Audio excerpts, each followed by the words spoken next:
Hey, hi! Welcome to Someone Else's Movie, the original podcast where an actor, writer, director, or nebulous industry figure gives a little love to a movie they didn't make. I'm Norm Wilner, senior film writer for Now Magazine, and this is the other thing I do. My guest this week is Shane Belcourt, a Toronto filmmaker who made his first feature, Toronto, in 2008. Since then, he's worked as a writer, editor, director, cinematographer, and producer of shorts and documentaries. He won the Alanis Obomsawin Documentary Award at the 2017 Imaginative Festival for Indictment, The Crimes of Shelley Chartier, which he directed with Lisa Jackson. Shane's new film, Red Rover, which he co-wrote and co-produced with Toronto's Dwayne Murray, is a sweet and melancholy drama starring Christian Brune as a lonely geologist ready to abandon his unhappy life on Earth for a one-way trip to Mars, until he meets a musician, played by Cara G, who gives him reason to reconsider. It's available on demand and on digital platforms in the US and Canada today. It's very good, and you should see it. Shane picked Her, Spike Jonze's 2013 drama about a man who falls in love with an operating system, and yes, that's an absolutely unfair reduction of the concept. Starring Joaquin Phoenix as the man, Theodore Twombly, and Scarlett Johansson as the OS, Samantha, it's a poignant and deeply human study of loneliness and connection that just happens to be packaged as speculative fiction, and which now, 7 years later, feels almost unnervingly relevant to the present moment in more ways than one. You'll see. This is Someone Else's Movie. I think it's probably one of the more perfectly constructed romantic comedies that I've ever seen. And I guess there's a romantic comedy that a lot of people want to, say are bad. And then there's always these really good arty ones, Annie Hall, Eternal Sunshine of Spotless Mind, 500 Days of Summer, that big list of like these really great cinematic movies just about falling in and out of love and trying to figure yourself out through a relationship. I know it sounds pretty generic, but the romantic comedy genre is like, ever since high school, I've been completely into it. It's like, yes, the love story. Any series that has a great love story, I'm all in on. And so seeing Her in the theater, saw it with Dwayne, oddly enough, and we wanted to research it and heard so much about it, and we both love the same genre. And then at the end, when it kind of sorts out, I had my kind of hands raised like Rocky. I just couldn't contain the beauty of like, that perfect ending. It all came full circle, and I wasn't sure until the very end how it was going to end. And all those reasons, just the kind of the story, the performances, the direction, I just think it's a flawless romantic drama that speaks so much to, how to prepare yourself to move on in life, to love again. Yeah, I mean, it absolutely is all of those things. And it's like a gentle science fiction film and kind of a brilliant exercise in denial for the audience. So much of it is just a person's voice or a person's face. And in the background, there's this whole rise of the AI thing happening, except instead of Skynet, they just end up deciding they're better than, or they don't need us as much. And that's the Annie Hall mirror that I thought about when I first saw it, and that you just mentioned.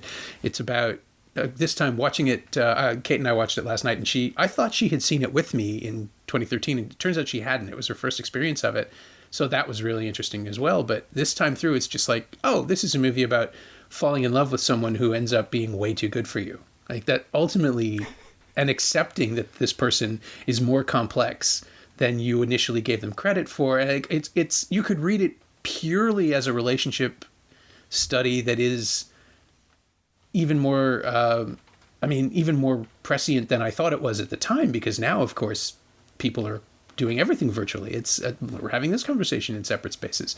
And how did he know? That humans wouldn't change? Like, nothing about that relationship is any different from anything that we were all experiencing now. It's just that in 2013, Spike Jonze imagined it at a typewriter. It's stunning to me.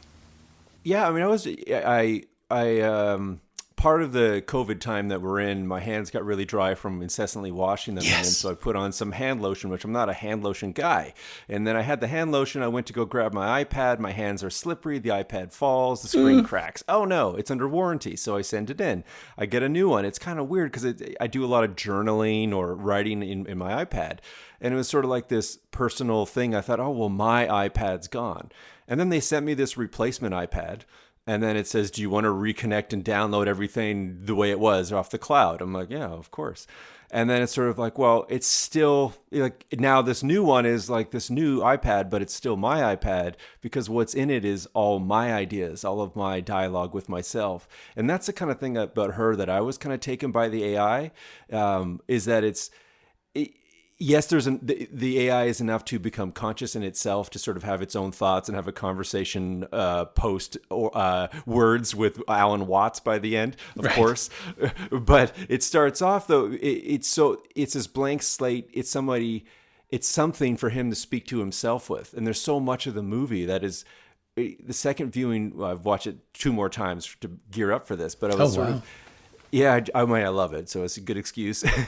But to see it where how many scenes, you don't realize it because you're immersed in the audio of Scarlett Johansson's character, Samantha. But so much of the film is just Joaquin Phoenix, this Theodore dude, by himself. Yeah. You're like, wow. I just like that part I missed. I thought it was a dialogue film, like a two-hander, shot, reverse shot, he says, she says, back and forth, wide shots, 2 shots in the world, the kind of standard romantic comedy stuff. You're like, no, it's just this dude by himself for a lot of the film speaking to this off-camera voice the entire time, and it was quite striking how simplistic it was, but how so, like most films, I'm always amazed by that. You think like everything's so complicated. And then I have this, when I, work on things, you get kind of overwhelmed with how much you have to complicate things. And then you go back and watch these great works. It's like, it's really simple. Yeah. It's pure. Like they whittled it down.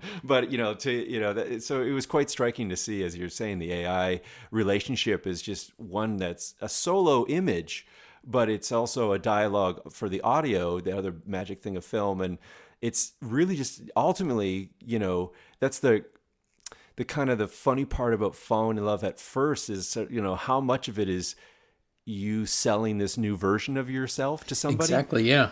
The performance. And then you get with them past that first initial phase. And it's like, oh, so I'm really this other person, and to have that with a guy by himself, realizing that was amazing. Yeah. And we have that in microcosm too, with his date with Olivia Wilde, right? Which Samantha pushes Theodore into. He doesn't even want to do it. And she forces his hand, sets them up, gets the reservation, does everything for him. And that wonderful scene with Wilde, who is, again, the first time through, I thought, this is kind of a caricature. She's like, she has one scene and she's just trying to be everything. And then this time through, I realized, oh, no, this is what it is. She's been acting, and now her crushing disappointment just pushes right out of her. And I was on her side this time. It was heartbreaking. And I've already seen the movie. I know Theodore isn't the best person. That's the whole point of the film as well, or that is the point of the film. But watching Olivia Wilde scene, watching all the stuff he does with Amy Adams, where there's this flinty chemistry where in a conventional movie, you would kind of root for them to find each other, but I don't think that's going to happen. I think they're going to stay friends because they know each other too well, because she's seen the truth of him and he's seen the truth of her over the years. And all of this is because of someone who doesn't exist, or who exists, but who we never see, who we never experience, but who is absolutely as real to us in the experience of the film as any of the characters we do see. And I kept thinking, it's just because we don't have any distortion. We hear Johansson cleanly, as though she's in a booth, but it sounds like she's next to him. There's none of the digital distortion that there might be through an earpiece or through some sort of technical thing, a flourish to make people think she's something else. She's just real, and it's genius, and it's the cheapest thing in the world, right? Like, it doesn't cost anything to have a clean recording, but it's all that's needed to sell it.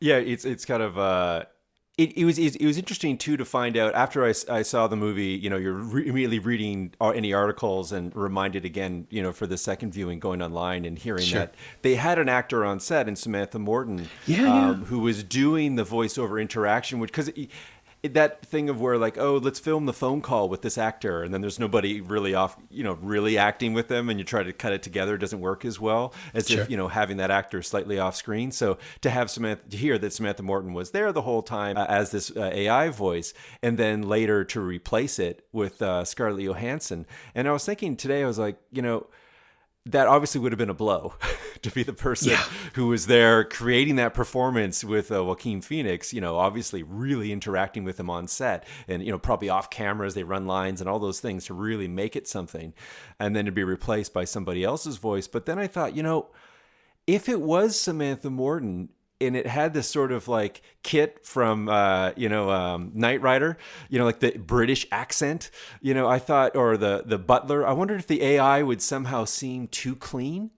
And by having the American voice of Scarlett Johansson, not to mention it's so raspy, it's a voice you can fall in love with, and to just sonically very pleasing. There's no hard edges, and even her performance of the wisperiness of it all, as you're describing, like it's so in. It's almost like one of those audio recordings where people touch the microphone and things, like it's so AMR. ASMR, is that what that's called? Yeah. It has that kind of quality, that texture to it. It's sort of it's interesting that they replaced it, and I can't imagine the movie with any other voice other than Scarlett Johansson's at this point. You kind of wonder what would the early versions sound like with Samantha Morton. Like, how would it have connected, or would it be like, oh, it's too digitally with this British uppity, intelligent Oxford thing, but this is so clean and pure. It's really a testament to a voice performance in a drama.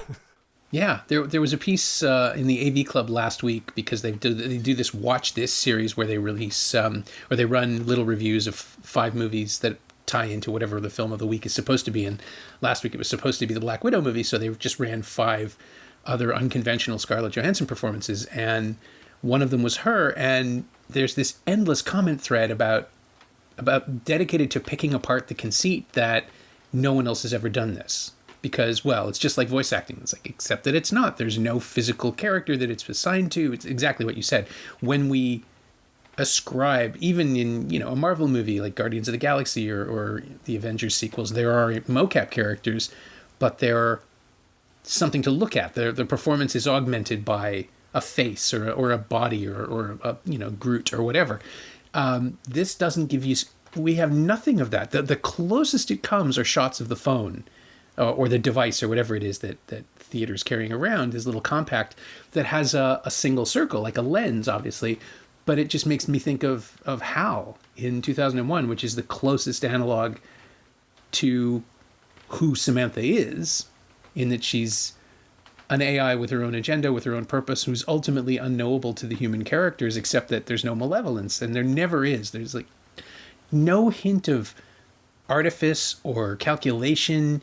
Towards the end, when she's breaking up with Theodore, she's genuinely upset about it, and there's a sweetness to it. There's, I don't want to hurt you, I wish we could continue.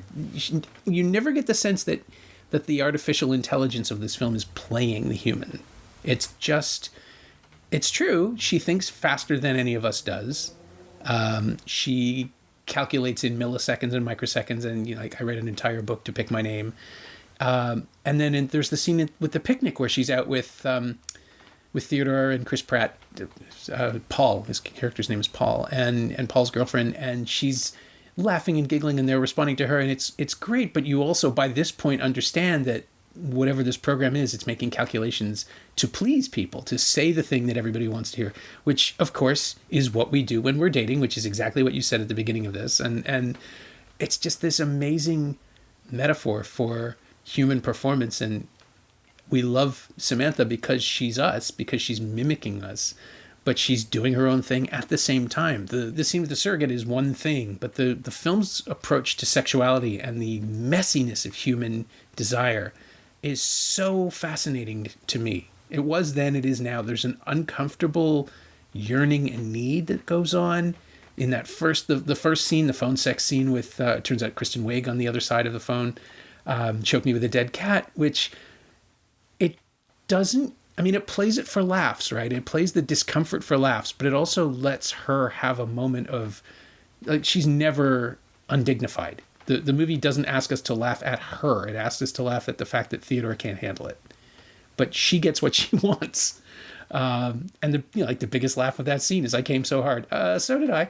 But it's so powerful, and it's something that keeps going throughout the entire film. There's the respect for the messiness of desire, and the first time that Theodore and Samantha, I guess, have intercourse. I can't really say have sex, but the first time they interact with each other in a physical sensibility, it fades to black because it respects them so much. It doesn't want us to see what Theodore is doing because that might be funny, it might be uncomfortable, it might be profoundly distressing to people.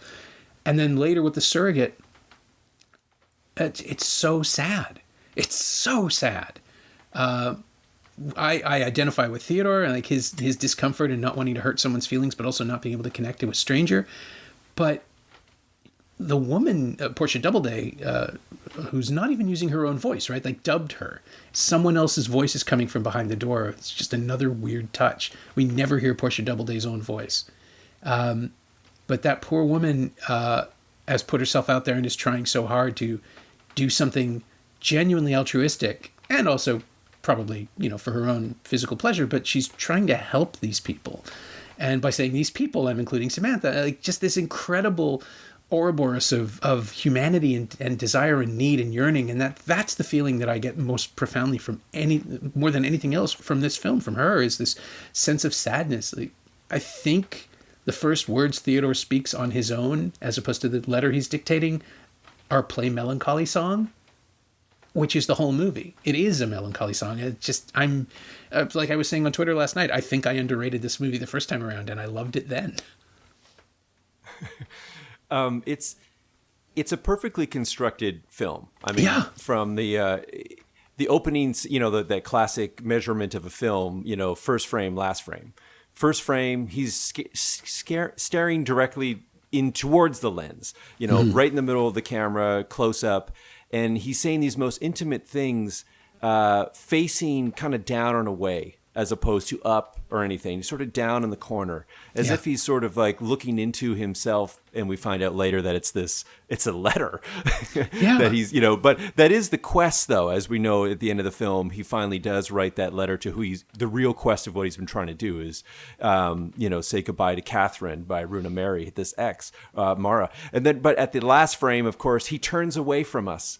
And he's on this wide horizon, and Amy Adams' character leans her head on his shoulder, and he's looking forward into his life as opposed to back and down away from his life. And so, just like the opening and closing frames, as a movie nerd, I'm like, that is one of the best examples of that kind of expression of here's how he starts, here how he ends. And to pick up on what you were saying about the love with Samantha, the relationship with Samantha, Well, I read the Going to Black during their first sort of intimate encounter as exactly what it is, the intimacy of your mind, as opposed to there's no touch. And then when the surrogate comes, when they try to, it's the only second time we see that they try to have any kind of intimacy together, sort of physical nature. You have this a stunning scene. Like I was my hands were sweating. It was just crazy. It was so uncomfortable, but I guess it kind of makes sense or something, This is, who's that woman? Well, how does she get in the middle? But she's just the physical, surrogate of it. But it goes to show that there's, like, here we are speaking in Zoom, and this is one conversation, not just the delay that we have, this digital delay nonsense, but we read each other's so many minutia things when we're face to face. The complexity of our organism in the same air is so much about it's not just mind. It's mind, body, soul. You can't get all three until you have those two things together in the same space. And Olivia Wilde's character, he has a chance to get it together, and they're kissing, and she's like, no tongue. No, do it this way, do it that way. Because the physical thing is, I want this, not the way you're doing it, the way my head tells me that it wants it. But your physicality's wrong. And then when she confronts him, he doesn't even say anything really like that. She says, before we go into having sex, I want to know that you're committed to this right now, she asks him. And Theodore kind of backs off. I have this thing. And he doesn't say a lot. He just says enough and all the unspoken things, his words, his body language, the way his eyes move, that suddenly you realize, oh, he's just looking for sex right now, which is actually probably fine given the way that they've just met. But that's not what she wants. But you wouldn't read that over the AI, over a phone call. You'd have to be face to face for that. And his complexity of relationship with a human being, is so, it just goes to show like the power of being alive is not just our minds, and here we are in this lockdown COVID thing. And so much of it it's kind of almost feels like monologue, and we want that dialogue. And I play music also. And it's like, I practice and I jam and, with like pre-recorded tracks. There's nothing like the unexpected thing with another human being. And that's what it is. And AI is programmed, even though to think for itself, to respond to him because she has no past. She has no complexity. She has no physicality. That scene that you brought up about Chris Pratt when they go on the picnic together, the beginning of the turn of their relationship, the division is, I don't have a body that's going to die. And then Chris Pratt goes, oh, Jesus, a little dark there. Thanks a lot, Samantha. But it all hits them. And especially Theodore, you have a 2-shot of the couple reversing to the single shot of Theodore sitting by himself. Mm-hmm. And he's pulled away a little further. And you see it on his face that he's like, oh, yeah, that is right. I don't live forever. She does. I'll never be with this person. And that kind of, there's something about her that will never be the same as me. And, it kind of almost like an awakening. And it's the physical nature, how our body fails us, how our body is this thing that is beautiful and it's organism that does this thing. But it's also this thing of injury, of hurt, of pain, of complexity, of silliness. And you see that in a relationship with Rooney Mara flashbacks. I'm going to choke you to death, and the play acting and the touch and come spoon me. Like there's so much that goes on with love, with being in the same place and our humanity, that it's ultimately it has to fail. And I love how it fails on that aspect, and also the aspect where the AI, of course, it overcomes our computing power. It's sort of like I could do math at a certain level. The computer is just like, I can do it on an infinite level. So at a certain point, how do we need each other? What's the line that the first hint of trouble is that she and a bunch of other OSs have, what is it? They found a way to move past matter-based computing, which is just, it's such a great line too, because it's incomprehensible to us. It's like a band reference, right? I mean, it's just one of those things like, oh, it's obscure, you wouldn't know it, but it just goes past. And Theodore, who isn't a programmer, and he's clearly just an entry-level computer user, just doesn't get it, doesn't understand what that means, that portent in her statement, and she's happy. It's something she's able to do. It's I thought of it as the scene in Annie Hall where Annie goes to therapy and comes back and says, he says I should probably come 5 times a week. But just this little throwaway line that's, oh, you're doomed. You're going to diverge very quickly from this point on. And that's what this movie is really about. But in another way, it's not about that at all, because the film cares so much about both of them that even though Samantha is evolving at an unprecedented speed. And in the background, this is what I was saying about the dystopian science fiction movie that it refuses to be. In the background, the whole world is changing. All of this is happening to everyone with this system. They're all learning that their assistants aren't going to be with them forever, or that they're going to be smarter and faster. And there's that one scene of Theodore coming up out of the subway, sitting down after panicking and thinking he's lost Samantha, and realizing that everyone else is also doing the same thing. That's the only time the film gives us the sense of scale, right? Because it's so intimate and it's so focused on the relationship that Theodore has. And how do you do that? Every other sci-fi movie that plays in this area has to come up with some plot-driven isolation point. Like Ex Machina takes place in a fortress in the middle of nowhere that you have to be taken to by a helicopter, because whatever's happening is so special that if it gets out, that's the end. All of Alex Garland's movies are about something getting out at the end. But Her just drops us into this world where it's the near future. It's, 20, 30 years away. Everything's a little better. Everything's a little sharper. Pollution's down. There aren't as many cars. Fashion's weird. But it feels absolutely recognizable that 7 years later, I recognize a lot of it. But it refuses to give you this giant Skynet story, which is clearly playing out. There's never, there's no news, there's no cutaway to CNN where someone talks about this. Arrival kind of handles it the same way. Weirdly enough, for the Amy Adams continuum, that it opens with media coverage and it returns to that every now and then, but mostly you're focused on these people in a small space with the aliens isolated. But Her doesn't even have I was going to say the agenda, but it just doesn't care, I think. It's really only concerned with how this development affects these two characters. And it's so powerful. It's so much richer for it.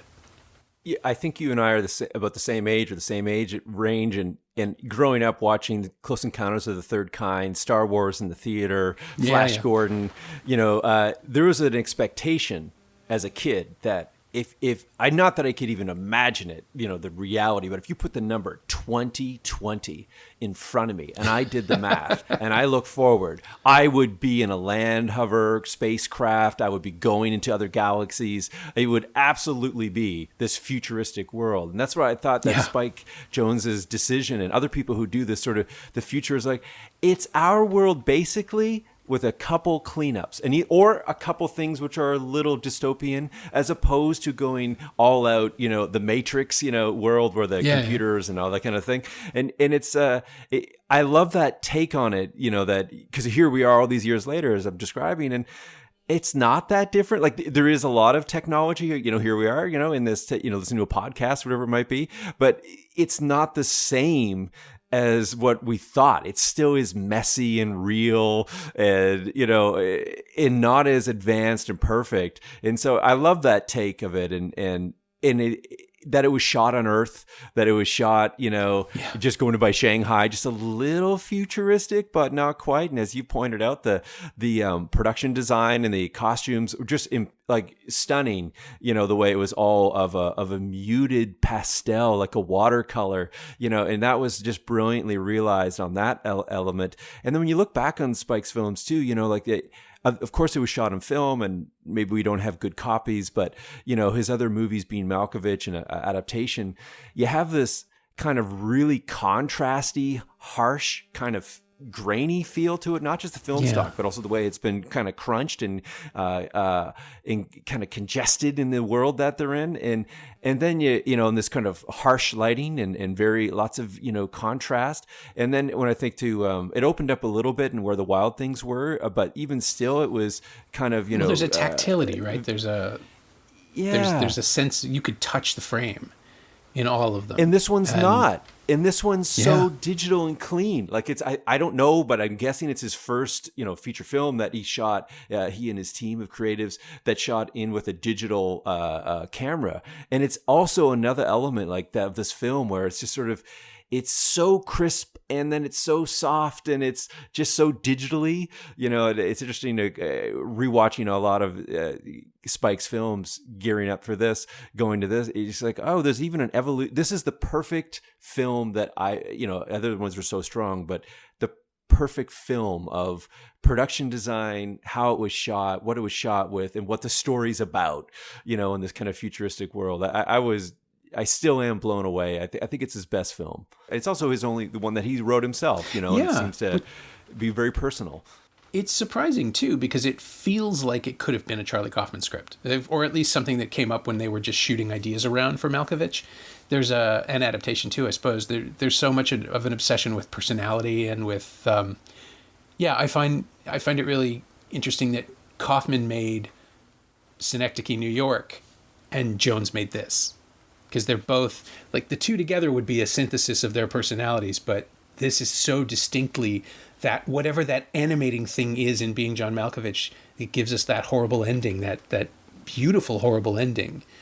That's Jones, I think, because this is that. And then Synecdoche, New York has that analytical fascination with personalities and personae that comes right out of adaptation. But...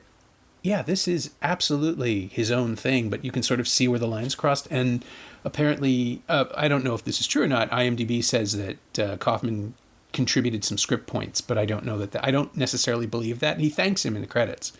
And I'm sure they talked about it. He thanks a lot of people in the credits. Soderbergh apparently helped him find the edit because Jones is, if this is correct, Jones's first cut of the film was 2.5 hours, and he gave it to Soderbergh and said, I need this to be shorter. And Soderbergh does what Soderbergh does and turns it into 90 minutes by just cutting everything he doesn't like out. And I'd love to see that cut. I would be fascinated to see it. And then Jones goes back and puts in another half hour and pads it out to what it is now. And I like, what would you lose? What would you trim? I can't imagine that a shorter cut would be satisfying in the same way that the actual movie is. Even in the couple making of documentaries that they have in her Blu-ray, whatever, they see these other scenes with where Theodore and Amy are out making her documentary, and apparently that was a big storyline about Amy's character trying to understand. I'm assuming now her parents and their divorce and their relationship and life and death from looking at an older person's perspective. And her dad was played by Chris Cooper apparently. Yeah, and that's some of the footage that's been sort of cut out, and it is. Soderbergh's one of my absolute favorite artists, just because. So much of what he does is brilliant, but what he does in an edit room, when I think about Out of Sight, when Foley is meeting with the marshal, and as they're speaking, having a drink, we're flash forwarding to seeing them have their first physical encounter. That was brilliant. In The Limey, he filmed, and I copied this in Tecarano, he films a conversation with a man and a woman, 3 different locations, and just intercuts them as they were walking and talking for the last 45 minutes. They had basically this one conversation, and you feel that because it's just shot 3 conversations. So he asks her by the pier, she answers in the bedroom, but it doesn't matter because it just feels like it's this one night together. And so I agree. I mean, to see whatever, I'd love to see what he did with any movie. He's such a brilliant artist, especially with story structure and being able to open it up in an edit in a way that's unlike a lot of filmmakers, which might be more literal. Like, well, no, I need to see somebody say that thing at that moment. Then the next thing happens because those are the way the dominoes fall. And he's like, well, whatever. What if it just sort of all happens at once? Yeah. Or the sense that, it's how they remember it, that we're seeing a memory already that doesn't exist yet. That sort of melancholy or nostalgic. We can't figure out what the tone is going to be yet, but it's all, is the scene in Out of Sight playing out from the perspective of a drink together, or is it them flashing back to that while they're in bed together? And it doesn't matter. It's beautiful either way. And The Limey just went up on Criterion Channel this month. Did it? I just saw that the other day and was delighted that people are going to get to see it. But someone was trying to organize a tweet along, and it's like, no, don't be distracted. There's absolutely no way you can understand that movie if you're looking at your phone. That sequence when he goes into the warehouse and kills people, he's on the fence, he's close up to us, the warehouse is in the background, he has a cigarette, he has his resolve, throws a cigarette, goes into the warehouse. We stay behind the fence, and you just hear the screams and whatever else. And Fargo did that later, the TV series. And then he comes out afterwards. It picks up where he left off, but we didn't see any of the violence. It was all back there somewhere. Yeah, that movie had me. I was like I sound now. I was giddy in the theater. I'm like, this is so cool. He's the greatest. Yeah. No, I think he's my favorite American filmmaker. Period. At this point, just based on body of work and whatever vibe it is that I connect to. But maybe someday I'll get to see what he would have done with this. I was going to say he's the wrong person to make a movie like this, but he didn't make it. So his perspective would be interesting. And then there's something like Solaris where, again, right, you're similarly trapped with people in a sci-fi situation that refuses on any level to take the science fiction part of it seriously. And it's just about the emotional impact. So again, maybe he is the right guy to take a run at this. It's interesting, too, that these sci-fi films, like even something like Gravity, with Sandra Bullock, loved it. But there's so much of these where people in Solaris, as you just mentioned, where the protagonist finds himself entirely alone. And there's some kind of surrogate for a conversation that's usually AI futuristic bound. And again, it's just, it keeps hearkening back to the character winds up speaking to themselves and sorting through their own thing with the help of the AI, which more or less is just a therapist, a listener, who doesn't judge, who doesn't want anything from them. So there's this this wonderful. I love the one thing about her that really, really, it's Rooney Mara's character the fact that Theodore begins by writing this amazing love story, these love letters, and it's what he wants to say to her but can't, her being Catherine. And then as we start seeing these flashes in and out of their relationship, and then the sit down with her, which was just so painful, where he's almost waiting for her not to sign it, and the close up of the pen, and she hasn't put it to paper yet to sign the divorce papers. And then she goes and signs it, and he turns away as, oh, that it really is over. There won't be that little magical opening. And then of course they fight, and that's that. But then the climax of the film, the classic, structure, where it gets to this end where the letter he's always needed to write the whole movie is just composed letter to Catherine, and it's nothing fancy. Yeah, it's the most non-poetic, basic, I wish you were here, I want to be friends forever, and you'll always be a part of me. Oh well, and it's the purest thing, the non-flowery. It's incredible that the Samantha AI character brought him to a place where he was finally able to just let go of the past, the heartache, to maybe have a chance of who knows what's next. And that kind of riding off into sunset moment, not together, but into the, I don't know, maybe. Yeah. I love that. It's the same thing with Eternal Sunshine of a Spotless Mind. It's just, which is probably you already did that podcast, but it's the greatest one ever. This one's right behind it. Yeah, it is it's not romantic fatalism exactly like it is in Eternal Sunshine. It's choosing hope over cynicism, but knowing that you're going to repeat this circuit forever. This one, by not showing us anything other than a connection being formed, a physical connection, even if it is just simply someone resting her head on someone else's shoulder. It's so moving. It's so simple. And when you were talking about the way Theodore writes the letter, I realized the other thing that I love about romantic comedies or dramas is the way we see people take the qualities of the partner and make themselves better. And here what it is Theodore becoming more analytical and a little bit cold, right? Like just a little clinical in order to to compose that letter, which is a heartwarming, emotional moment, but he needs to have some of Samantha's distance to understand himself. And that's what he got from her. It's just this beautiful little simple moment that just floats on the surface of the gesture. But that's what he learned, right? Like that's what he took from that relationship. The timing of it too is just, it's amazing that the way the film was constructed, when the AIs, as you already mentioned earlier, they decide to band up and then just go off on their own into whatever they're going to go off at the cloud. I don't know. They have their own private lives. It's kind of like when Toronto had the power went out. Oh yeah. And what I was struck by the most was suddenly everybody had to go outside and look somebody in the eye. Yeah. And that the kind of the silence of the digital noise, the silence which is almost like when you're running an email, like that thing that disinhibition effect, a clinical thing of when you're on the internet, you lose the ability to perceive and empathize with the person on the other end. Don't hit send with the angry tweet, all those mistakes we make early on as we discover like, oh, this medium is about me with me and less about me with another person often enough, and I love that in this film. It got, when Samantha leaves, there's silence. There's just Theodore and the whole world you felt through Theodore looking out at the city and through his window, that there was nothing left but him and his own thoughts and no escaping of those. And then the letter to Catherine, and then the sort of leaning embrace with Amy. It was just so wonderful to see the idea that, technology is this thing that is, it's wonderful. It's amazing. I mean, we make movies that cut digitally. I love it, but at the same time, it's, how much of it is taking away from the deepest part of ourselves that needs to just be in sitting with somebody. And it's I love the way the movie ends at that ultimately, physically out in the world. It was the most hopeful thing, just like Gravity, when she steps out after all that she'd been through.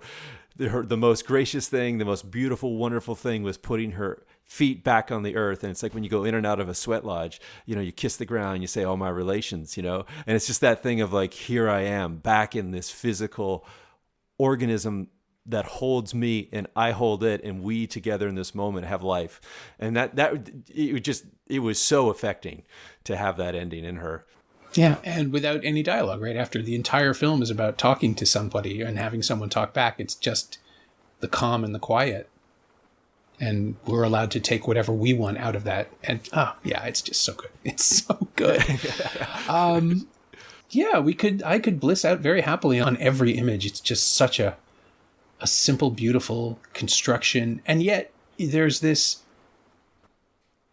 constant reminder. Well, no, I don't even know where I'm going with this. I was going to say that it's a constant reminder that it's not our world, just because, no one wears jeans, which is something Kate pointed out. Not a single person is seen wearing jeans. And apparently it's because they wanted to take the color blue out of the film as much as possible. But that's they're all wearing chinos and khakis, and it's weird. It's like, at first you think it's because they're in a formal situation, this is office wear, and then you realize, no, it's just everyone. They're all just, something happened and denim went away and we don't know what it is.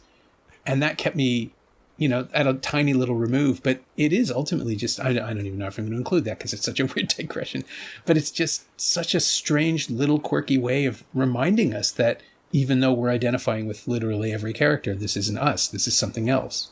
And the argument of the soulfulness fighting the conceptual nature of it, that's all of Charlie Kaufman's work, except maybe Human Nature. It's just all about figuring out who you are in a world that doesn't make sense, if that sums it up. And the one thing that makes sense, by the end of it, the one thing that makes sense in her is just someone else, other people.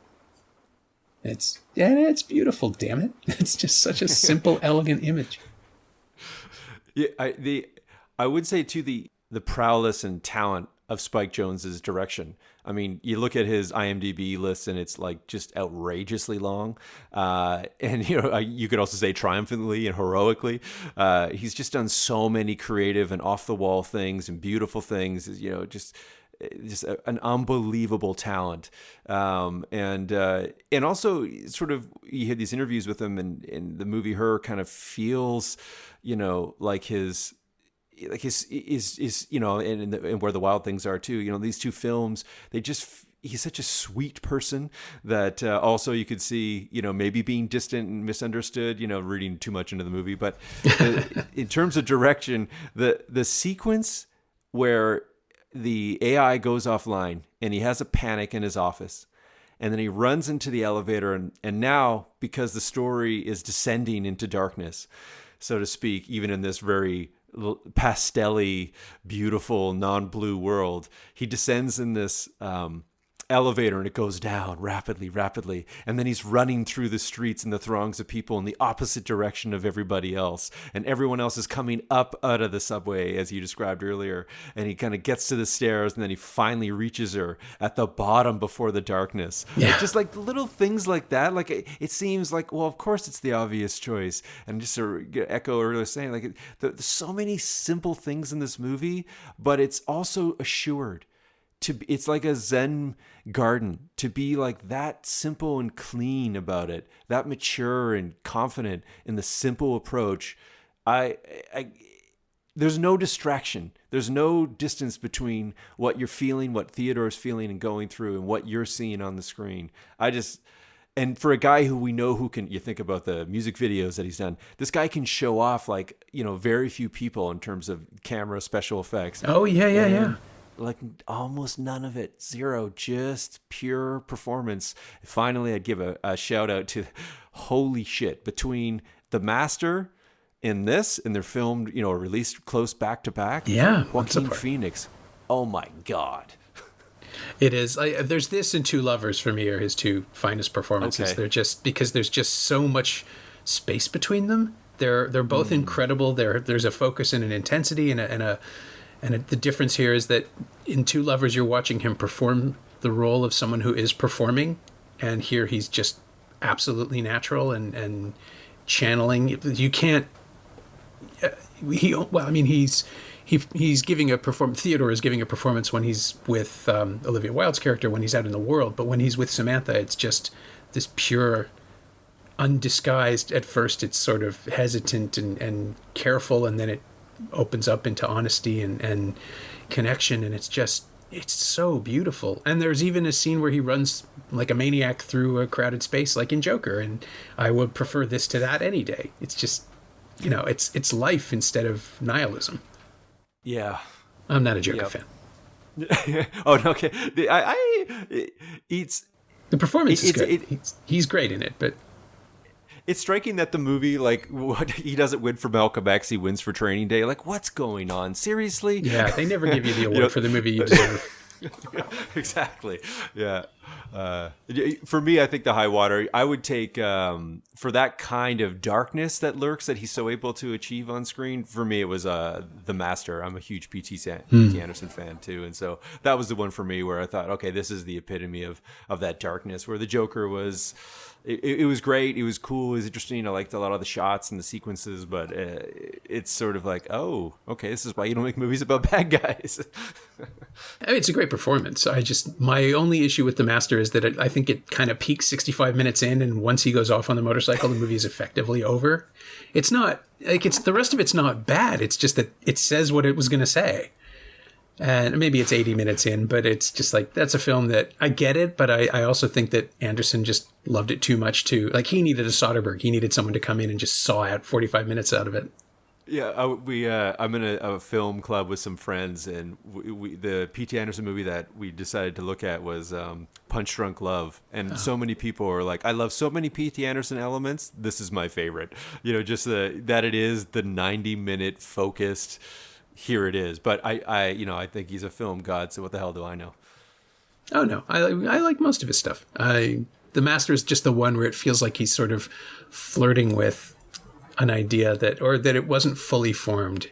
Phantom Thread has the same sort of vibe to it, but it comes together. It actually does work for me.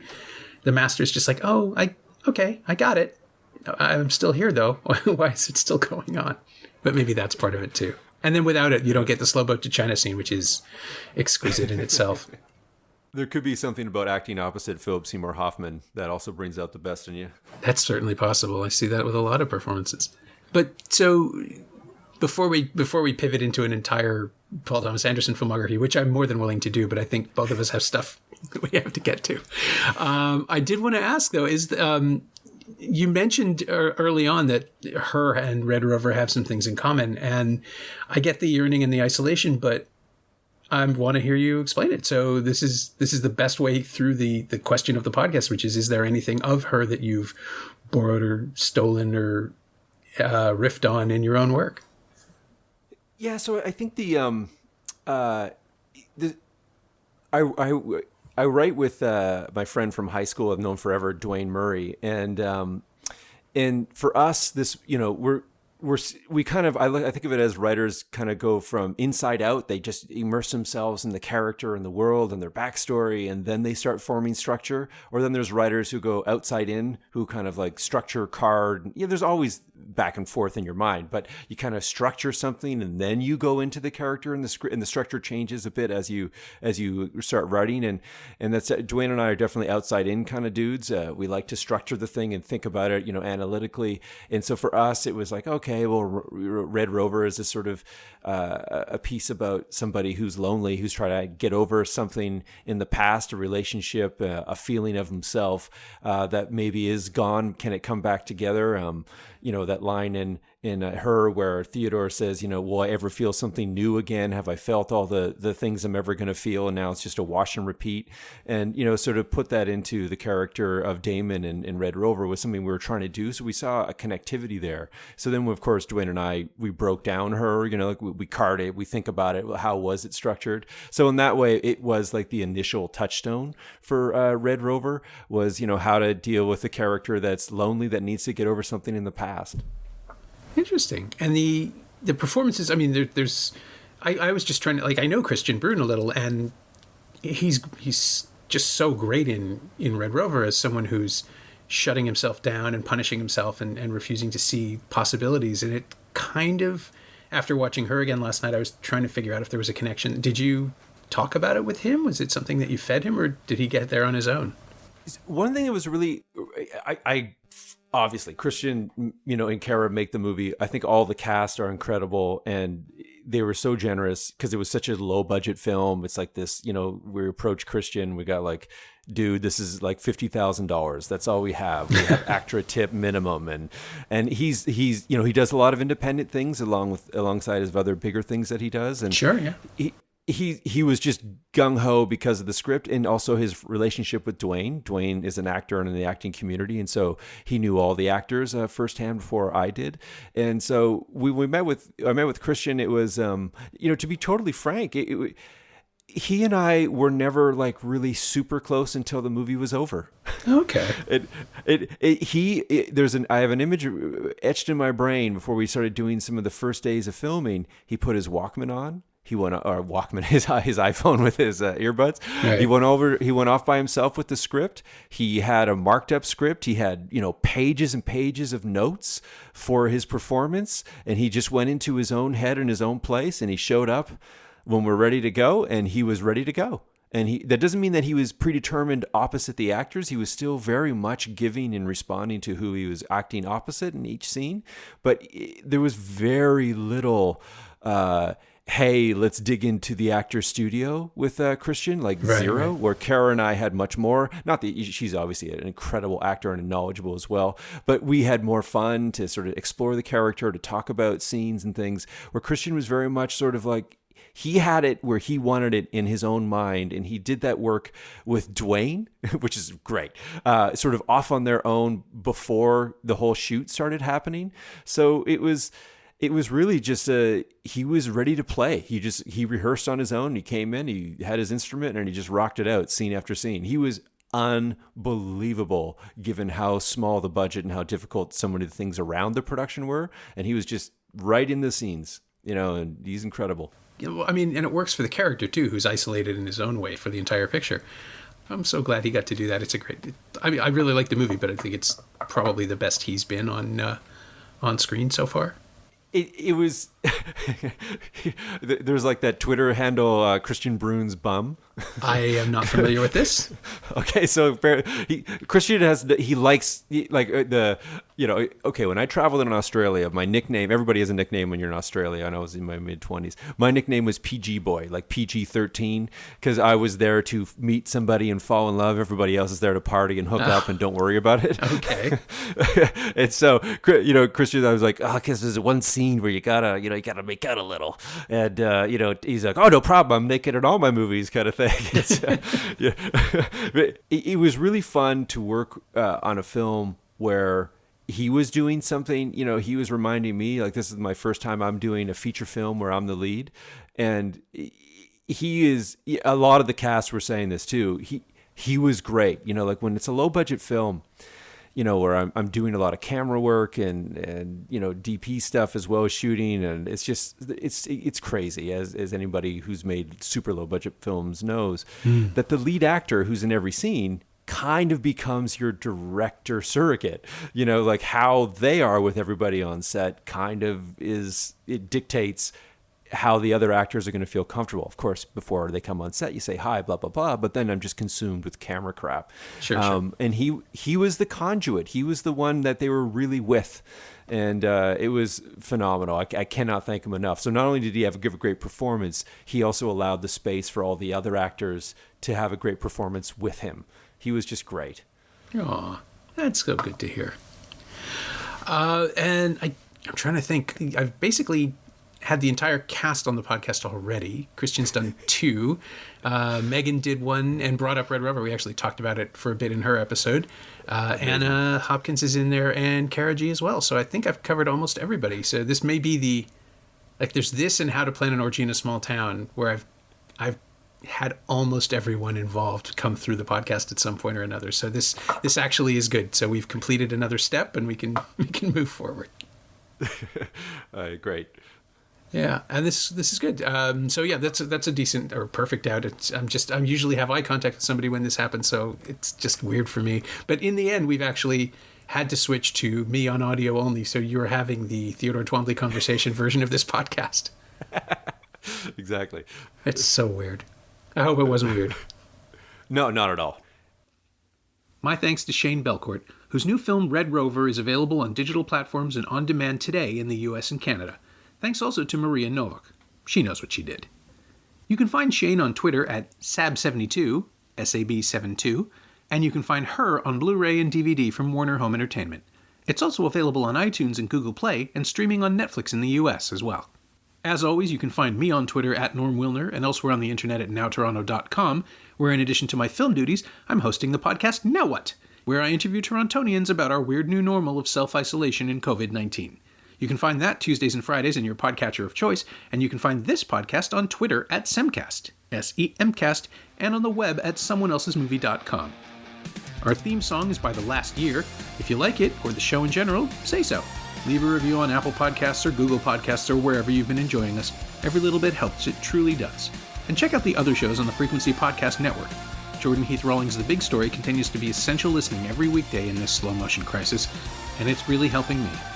Stay inside, watch movies. I'll see you next week.